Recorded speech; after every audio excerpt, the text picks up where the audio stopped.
Coming up, we've got headphones, a brand new Dell, a waterproof iPad case, yet another one of those robot vacuum cleaners, and look at this, a phone somebody already sat on. Actually, it's the LG G Flex. Coming up, it's time to watch before you buy. Netcasts you love. From people you trust. This is Twit. Bandwidth for Before You Buy is brought to you by CashFly at CACHEFLY.com.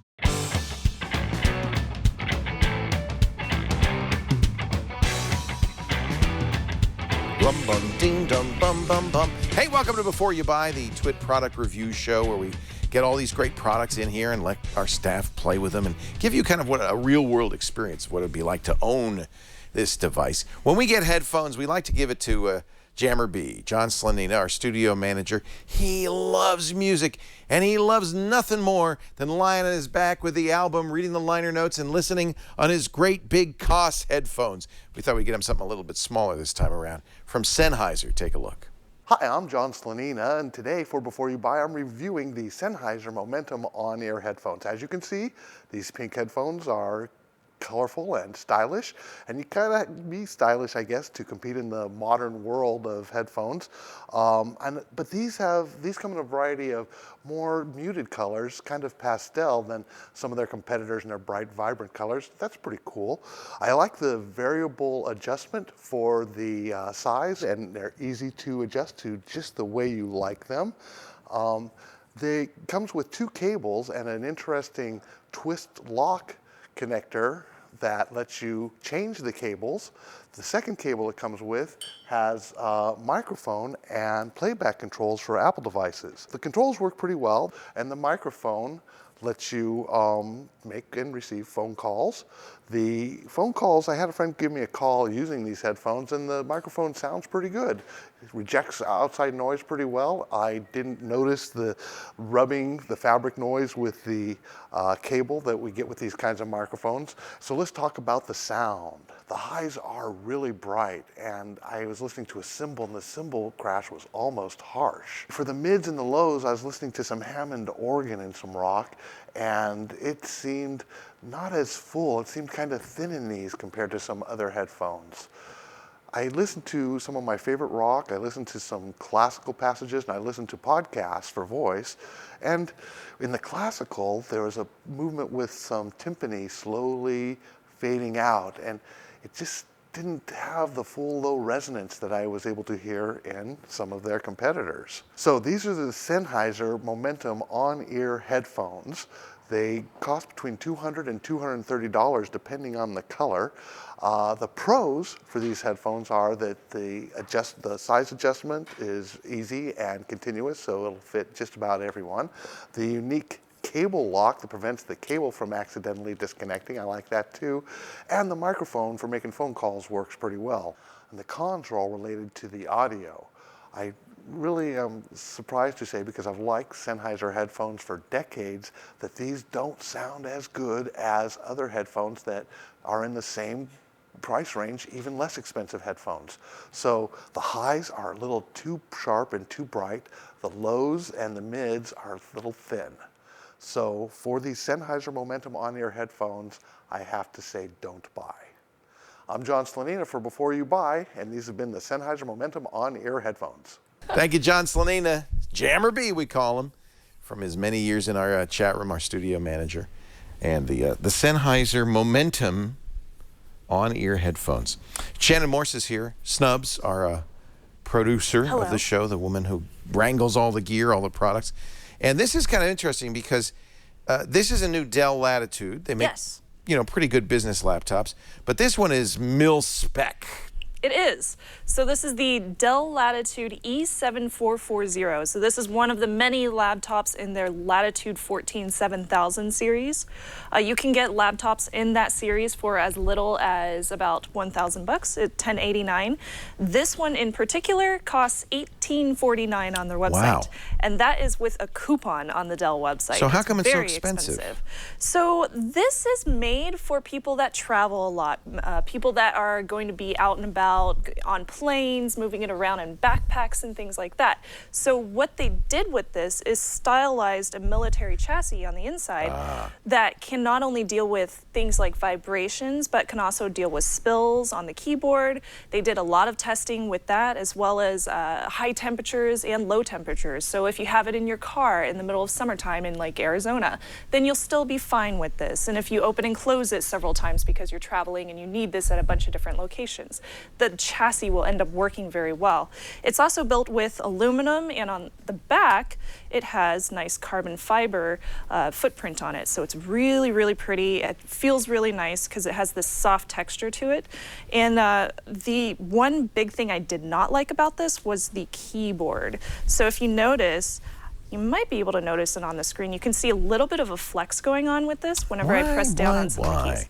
Especially something that and tough I'm not with that pressing nice very aluminum hard. chassis. No, I'm just kind of doing The regular keyboard's type, flexing. and you can see a little bit of flex to it. And that's, I feel like this part was made cheaply, and that bummed me out. So as far as the interior goes, it has a 4 gig RAM, so plenty of memory, HD 4400 graphics, Intel integrated graphics. It has a 256 gig hard drive. SSD. Yes, solid state drive.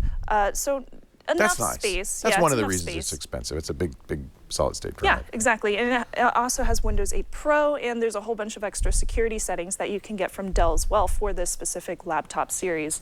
Does it have a thumbprint reader? No. This one does not, but you can get that as an additional add-on. And it's touchscreen. Yes, it is. It's a nice touchscreen. I love this screen. It's really bright. This is bright all the way up to 100%. And the colors are beautiful on this. It's, let me see what the specs are on this one. The resolution. Yeah, the resolution on it. I didn't. This is write an it down. Ultrabook. You don't see a lot of kind of tough Ultrabooks. I don't normally No, think no. of them as particularly tough. It does look like it's a low-res screen, though, 1366 by 768. They do have a lower screen one. This one okay, is this is the more 1920 expensive. by 1080. Okay, yeah. good. All right. Yeah, that's what I thought they fit in here. Because if you play on the desktop, you can definitely see it as far as when you open Windows. You know and the things like difference that. right away when So, it's 1080p. Yeah, you can. So you can tell that it's a higher res. And I was It's like, what is 14 that? inches? Yes, Yeah. it is. It's 14 inches and it's 3.6 pounds. So when you lift it up, it is a little bit heavier on the heavier side of Ultrabooks. It comes with all the ports that you really need. It has HDMI on the back, USB 3.0. It has no 2.0 ports on it, surprisingly. And it has an Ethernet jack in case you need that. This one also comes with wireless AC too, instead of just wireless N or ABG and N. So really nice laptop, very interesting. The wireless, the camera up at the top, it's pretty average, but their speaker quality is really, really high. It gets so loud. I was very impressed with that. So my pros and cons with this, really excellent build quality. You can definitely do a lot of travel with it. Very nice screen. I really like the resolution on it, and the very loud speakers are super fun to play with. Now on the con side though, the touchpad does lack a little bit of sensitivity, and you can kind of notice that when I move around on it. But they do include the pointer stick right here, just in case you still like one Business of the... users I've love seen that those. a lot lately. Yeah, Seen it a lot lately. The battery life on this, it does have a battery on the back that you can take out yourself. It only lasts about 6 hours, which is kind of low end for a pricey Ultrabook like this. Right. You can buy an extra battery if you really want to, but I would not recommend it. I would want the big battery that's built in. And also the keyboard, of course, that does flex.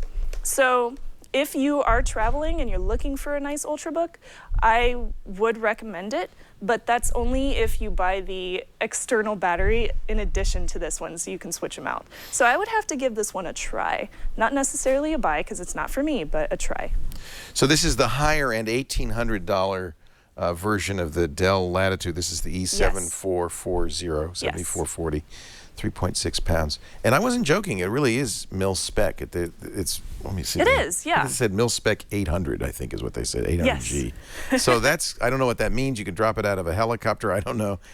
But you know what? It looks nice. It looks nice. It's a little more built rugged. really nice. And the it looks quality nice. is nice. So yeah, it's nice. Definitely one to look at. And as always with the Dell Latitudes, there's all sorts of features for integrating into our enterprise. Yeah, there definitely management are. features and all that stuff. Plenty of that stuff is included through Dell. So, and they have excellent support as well. So you'd get quality with Dell products. Probably your company's gonna buy it for you. Yes. In most cases, yeah.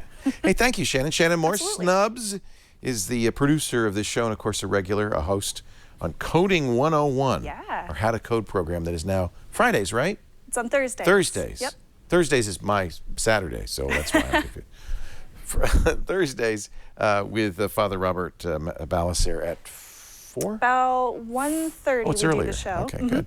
I'm not around, so I don't really know. And it's very fun. It is. It's real. I do watch it. I see it after the fact. So Chad Johnson, producer extraordinaire and the host of OMG Craft and the Giz Wiz, likes to apparently go diving with his iPad. That's why we gave him a couple of iPad cases that are waterproof. Let's take a look. Hi, I'm Chad with Twit and Before You Buy, and today I'm reviewing two products. The Brydge keyboard for the iPad and the Repel iPad waterproof case. Let's go ahead and start out with the Brydge. The Brydge is a keyboard that you add to your iPad 2, 3, or 4th generation. This does not work with the iPad Air. It needs to have that sort of long edge design of the older iPads. It does collapse up and fold out almost like you would expect a laptop to do. And I really do like the hinge that is on this keyboard.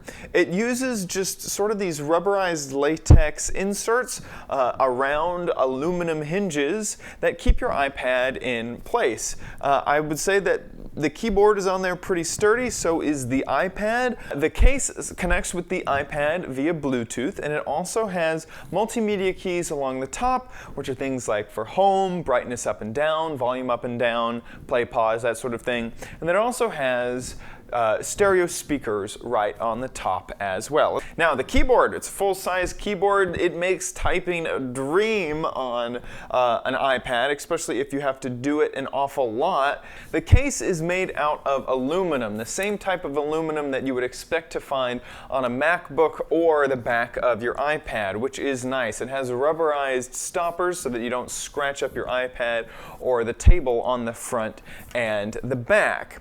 Now, I've had this case for coming in at around a month and a half. Mine hasn't failed, but it is something to definitely keep in mind that the warranty does not cover all that long, and there's a lot of people saying that this breaks after 6 months.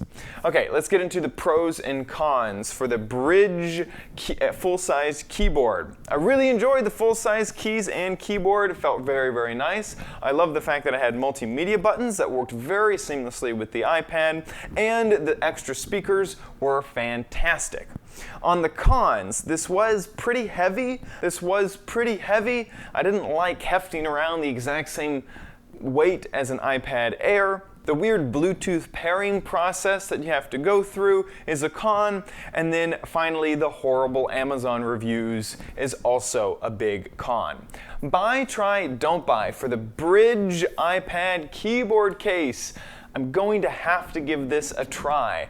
The price was a small factor in that because I don't see a lot of people who would want to spend close to $200 for just a case, a nice looking case. If you're someone who has to type, I might understand, but also with the cons of especially those Amazon reviews, I couldn't give this a full resounding buy. So that has been the Brydge. Next, we have one more iPad case, and this is also for the 3rd generation or 2nd generation iPad. It's the Repel waterproof case. This is a case that you can submerge in water up to 33 feet. Let's go ahead and set it inside. You start with a Velcro, and then you get past 3 little Ziploc areas. There is an orientation to the case because on the back of the case there is an opening for the iPad camera. The front plastic works just as you would expect, allowing you to tap in, tap around. It's just as responsive as you would hope for. The case does have magnets to keep the front door closed, and it also works with the iPad Smart Cover technology. Along the back, you have 2 places that you can put the cover into so that it will hinge and stay on an angle. What would you use this for? Of course, boating along the pool, you know, when you're out at the beach on vacation. The shower, because you want to use your iPad, you know, all the time. You don't want just a silly shower to slow you down. So let's get into the pros and cons of the Repel iPad case. On the pros, it definitely keeps your iPad dry. It also has a cutout for your camera on the back side of your iPad, and I really liked the magnetic clamping that this case does.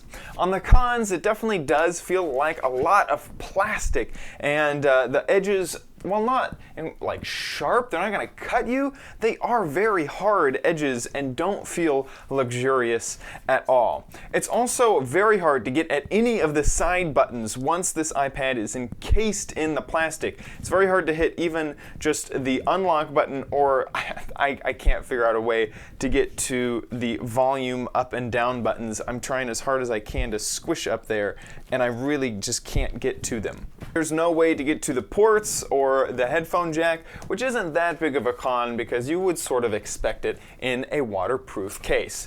This comes in at $49.95, and buy, try, don't buy. Let me tell you, I say go ahead and buy this thing. 50 bucks, it might be a little bit expensive for something like this, but it does work. And if you're someone who needs this hardy, up to 33 feet of water, you could take this snorkeling, you could take it scuba diving within reason. I really do think that it is quite nice. I've been Chad Johnson for Twit and Before You Buy. Thanks so much for watching. See you next time. Chad Johnson, the redhead, the old redhead, and his couple of iPad cases. Now, you may remember we took a look at the iRobot Roomba 770 a little while ago. I said I hated to do it, a do not buy, because I just felt like it didn't do the job. It's cool, it's cute, it wanders around your apartment and vacuums stuff up. I felt like I still had to vacuum. But they're not the only contender in the space. There's something from, how do you pronounce that? Moneual? Moneual. The Rydis robot vacuum cleaner.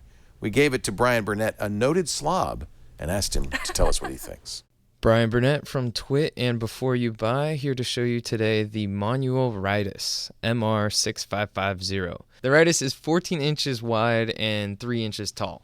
So that means it can fit under most chairs and couches. At $299, the Rydis is one of the more affordable robot cleaners on the market. Now, the Rydis has a few handy vacuuming modes like automatic cleaning, corners only, manual clean, and shadow cleaning. Shadow cleaning utilizes the sensor on the Rydis to seek out areas like under couches or beds. It also comes in handy with a remote, and you can set the vacuum modes accordingly, or you can control the Rydis manually with it. Now, it isn't the smartest robot I've ever met, and has a tendency to get caught on thick rugs or dog beds. But if you have a floor free of a lot of small objects, the Rydis will find his way around just fine. Be ready to find some items pushed around if you're like me and have things stuffed under your furniture. I sometimes wonder if Rydis is trying to give me a clue about leaving things under the couch. Now, the dustbin tray is easy to remove and clean, and somehow after every time I use it, the Rydis finds corgi hair. It does have little bristles on the front that I attached, but they don't seem to do much other than spin around, and after about a week, one of them got caught on something and fell out. The Rydis comes equipped with a 2800 milliamp battery, which takes about an hour to charge and equates to about an hour and a half to 2 hours of cleaning. Now, as for docking, the Rydis had about a 50% success rate. And every now and again, I'd come home to find the poor little guy run out of battery stranded somewhere in the hallway. The Rydis also comes with a mop attachment for tile or hard wood, but it's mostly going to pick up dust and not much more than that.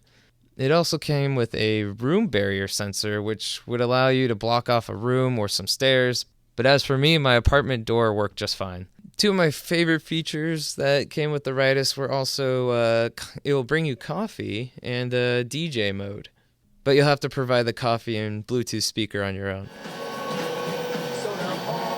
Now for the pros and cons. The pros, the Rydis sweeps on carpet and hard surfaces pretty well, and fits under a lot of different kinds of furniture. And as a pet owner, it picks up animal hair pretty well. The cons, it spends a lot of time trying to dock, and it is a little slow at cleaning compared to some of the other robots on the market.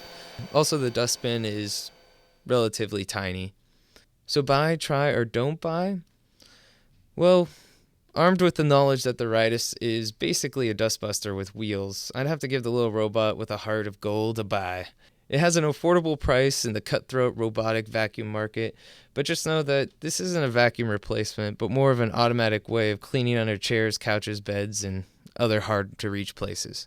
I'm Brian Burnett, and this has been my review of the Moneual Rydis MR6550. That's Brian Burnett, our technical director, and a buy. You know, we have to have a face-off between the robot vacs. I'll bring over my Roomba. I like this idea. Yeah, they could be battling for the dust. So you handed off something very interesting to me. You knew when you said, "Oh, Leo, do you want this?" I said, "What is that?" It is the LG G Flex. AT&T just announced it, but it'll be on every carrier in the U.S.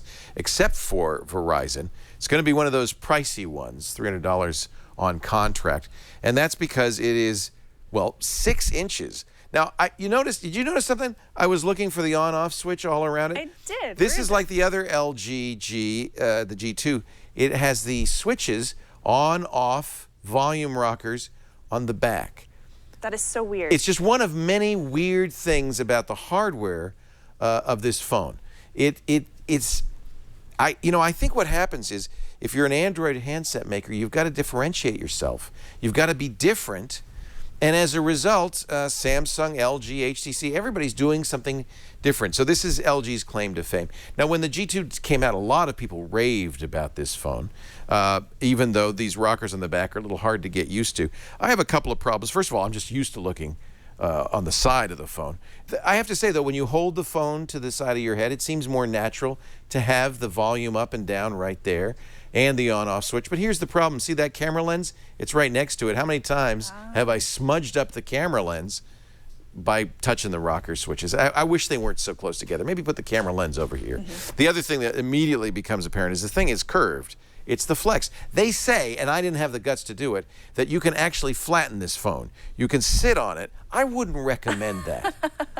I don't know why they do this. They've been doing curved TVs for the same. I have a curved TV at home. It's aesthetically very pretty, but it poses some problems. It fits a little weirdly in the pocket. You can't sit on it. But it does feel nice against your head. And the thing about this, it is a 6-inch screen. It is a giant. It's bigger even than the Galaxy Note 3. This is a monster phone. Now, I thought initially, I thought this is a very pretty screen. In fact, they do some nice things. Oops, let's do, yeah, there we go. It's a very pretty screen, and if you look at it, you might say, oh, ooh. But then after you watch it for a while, you realize you see some pixelation, some color noise here. I thought, well, that's nice text, but I seem to be seeing pixel. It's 720p on a 6-inch screen. I think that is too low a resolution. The Note 3, its biggest competition, is a 1080p phone. 13 megapixel camera, much like the Note 3. And just like Samsung, LG just has to do its own thing. So they have some unusual things in the settings and so forth. Here's the Q-Slide apps. This is kind of interesting. Let's launch the Q-Slide app calculator. The calculator, don't show that again. The calculator floats as a window. Now, I don't know about you, but I don't really know if I need Windows in my mobile phone. It's ironic. Microsoft's getting away from Windows, but Android's getting them. This is the same. There are 3 different kinds of windowing, by the way, in this LG G2 or G Flex, because I guess one just wasn't enough. I don't know. They've really got to find a differentiator. You'll also see that the controls are a little different here, although I do like these quick controls right at the top. If you go to settings, very much like the Galaxy line, you've got now several pages of settings. I'm not fond of that. I have to say I'm a little bit, unfortunately perhaps, spoiled by the plain Google Experience phones. That's how I feel. Now that I've used KitKat on a Nexus or the fairly vanilla version of KitKat on my Moto X, it's hard for me to go back to the carrier customization. Some of them, many of them, just seem random and strange. Now, of course, you could use your own launcher, so you don't have to have the apps button over here on the right instead of in the middle, and you can make it look more like a KitKat phone. It's not KitKat though. This is Jelly Bean 422, and given the number and amount of customizations on this phone, I have to wonder how long it's going to take before they can get KitKat on here. There are quite a few fancy camera modes. Where have we seen this all before? It's very, very familiar. The camera is pretty good. I would say it's as, the nice thing about a 13 megapixel camera is you really get a lot of detail in the shots. This is a tough shot because it's backlit, and I think it looks quite good. The camera made the right decision. I think it's maybe a little washed out in terms of color, but I think it's a good camera. It does a good job. And by the way, this is the built-in pano feature. Very fast, very easy to use. Of course, it's got 800 different features. You know what's missing? The golf mode. No, I'm just kidding. That's something I didn't like in the Galaxy Note 3. So there's a lot to like about this. I'm a big fan, as you know, of big phones, and this 6-inch phone has got plenty of screen real estate. I'm disappointed, though, that it's only 720p, and I do see a lot of pixelation and color noise. It's just not a very good screen, which is a surprise because LG is kind of known for its good screens. Remember how people complained about the Galaxy S4's slippery, slimy plastic back? LG's doing the same thing. Doesn't bother me, but if you don't like plasticky backs, you may not like this. Who's this phone for? Anybody who wants a 6-inch phone that's curved. That's a massive market, right? With buttons on the back. Now how much would you pay? I'm sorry. As $50. Yeah. As much as I like big phones, I've got to knock this down for 3 things. First of all, it's not a pure Google experience. It's not even close, and I just don't like the carrier craft. Second of all, the screen is just not great. The curve doesn't add anything. The weird form factor of the buttons on the back. Some people might like that. I find it a little bit problematic, especially since the camera lens is right next to that volume rocker. So I'm going to have to give this I'm sorry, do not buy.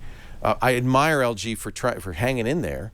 Samsung and Apple seem to own the smartphone market, and LG's really trying to stay alive. They do, in fact, make the Nexus 5 for Google. So they know how to make a great phone. This is just trying too hard to be something different than a stock Google phone, and frankly, I don't see the reason. There you go. That's a do not buy for the LG G Flex phone, available on everybody but Verizon in the United States and I believe worldwide as well. Well, that does it for our show. Thank you for watching. Thanks to all of our reviewers, Brian Burnett, Shannon Morse, Chad Johnson, and John Slanina. Nice job on the headphones, John. We thank you for watching. We do Before You Buy on Tuesday afternoons, right after Security Now. But if you can't watch live, we have on-demand audio and video available in a couple of different ways. This show's unique because we will give you each review chopped up individually and put it on our YouTube channel. That's youtube.com/beforeyoubuy. You can get the podcast, the whole show, at twit.tv/BYB, but you can also subscribe, and that's probably the best thing. That way you'll get each and every show every week automatically. iTunes, Stitcher, all the usual places. If you want to email us, suggest a product for review, we'd love to hear from you. Your thoughts, your comments, your suggestions to byb@twit.tv.